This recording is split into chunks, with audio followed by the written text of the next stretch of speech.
So there is a story that is told during our family gatherings, and it's a story that I must have heard over 1,000 times.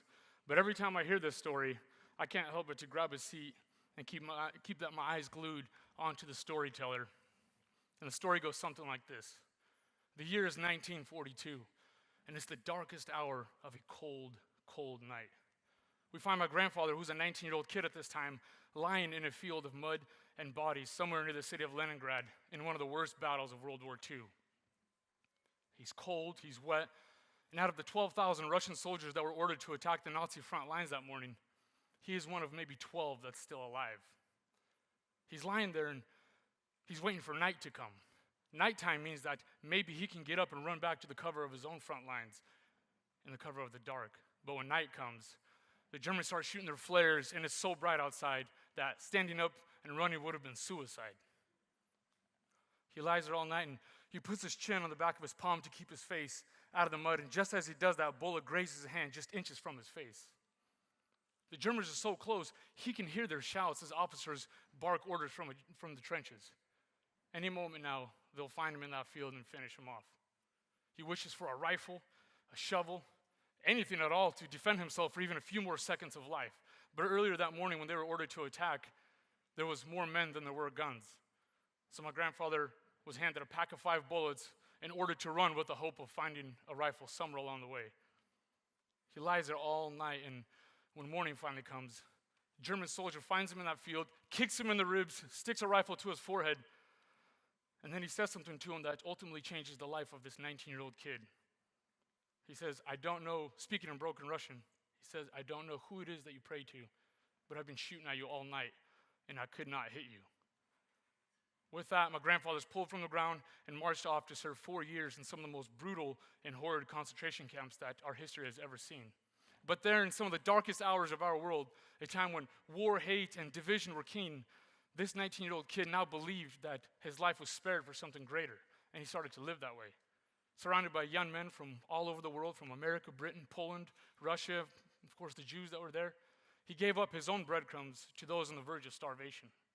Took the place of others and received beatings that he didn't deserve. And just when it seemed like there was nothing else to live for behind those barbed wire fences, he found purpose and hope in serving others.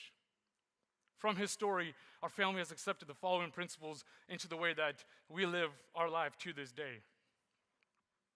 Defend the weak, protect the fatherless, respect your elders, and contribute to your community.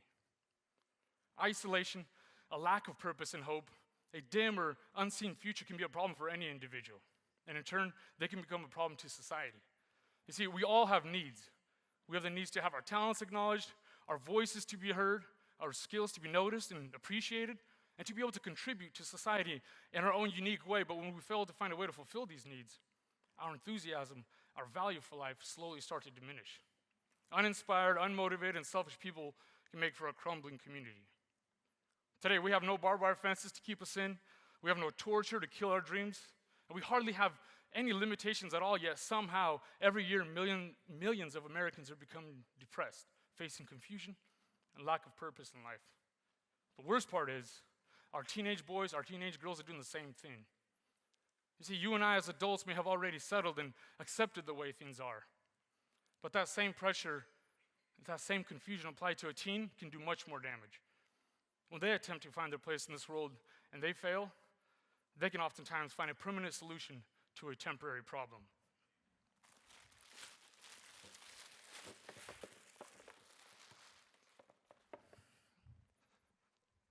Every pair of shoes here represents a Clark County teen who took their own life just in the past 24 months. Now, sure, the problems, the reasons for making this choice are going to differ across each individual. But it just goes to show you that so many of us are in need of hope and a future, something to fight for, something to stand for, something to believe in. My grandfather was that 19-year-old kid in a concentration camp, and he believed that his life had purpose. He fought for every second of it. Today, our teens are giving up and they're taking their own. You know, they often ask these teens that attempted to commit suicide but failed, they often ask them why they wanted to do it. And you know what the most common response is? I felt like nobody cared for me. I felt like nobody noticed me. I felt like the world would be a better place without me. Truth is, most teens won't take their own lives. Instead, they'll find other ways to fill that gap, fill that void, and unfortunately, that's oftentimes in the form of trouble. Whether it's coming together in flash mobs, storming 7-Elevens, and vandalizing everything in sight, or worse, it's playing the knockout game. The knockout game is something we saw in the fall of 2013, where we saw teens all across our country involved in this game that went viral, where they would run up and they would slug unsuspecting senior citizens or homeless people on the street. And the way that you win this game is by knocking them out. It was disgusting, and we all typically have the same reaction when we hear about this kind of behavior. At first, it's anger, and then it's confusion. We ask ourselves, what is wrong with these kids? What is wrong with society? We'll shake our heads and we'll say things like, things just aren't the way that they used to be. When I saw this, all I could think about was, what if that happened to my mom on one of her morning walks? You know, we're all typically raised with certain rules and principles, and for the longest time, I was beginning to think that the only rule that stuck to me from my own childhood was more of a trick that my mom used on us when she wanted to stop us kids from eating too much sugar. She would tell us, if you eat too much sugar, your butt cheeks are going to stick together. This rule always got my attention, and to this day, I have to make sure that everything's okay back there if I have a big donut. But in the fall of 2013, at the height of our anger and frustration with what we were seeing going on in our country and with our teens, my brothers and I, along with a few friends of ours, were suddenly reminded of another principle that we were raised with a long time ago. Defend the weak, protect the fatherless, respect your elders, and contribute to your community. It was a reminder for us that as powerless as we felt at that time, as angry as we were, that we could do something about it, and that we should do something about it. We were determined to prove that this wasn't a teen problem or a generation problem. This was a purpose problem. Like my grandfather taught us, every single one of us can be the change that we claim we wish to see in our community. It only takes courageous action, a willing spirit, and a loving heart.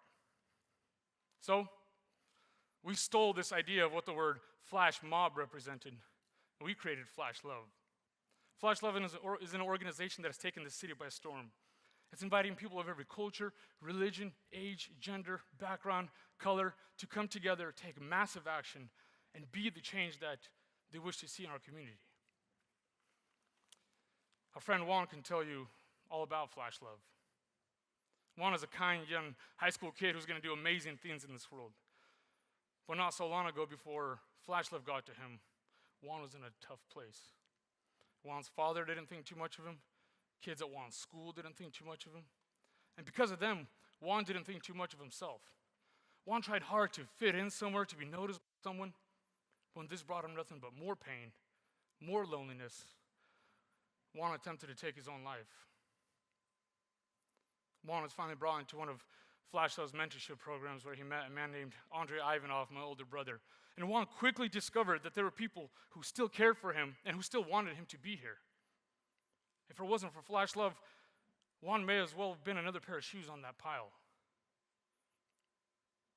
Juan's story is one of thousands of amazing stories that Flash Love has been able to be a part of. Flash Love has organized hundreds of teens from all over Clark County, from multiple different high schools, to come together, storm streets, adult care homes, and care for fatherless children. We've delivered donated cars, Thanksgiving dinners, and firewood to families in need. We've cleaned streets while feeding the homeless, sometimes at the same time. We're creating a culture that is making leaders of teens that then turn around and they create leaders of their peers. All the while, they're finding purpose in serving others like my grandfather did a long time ago.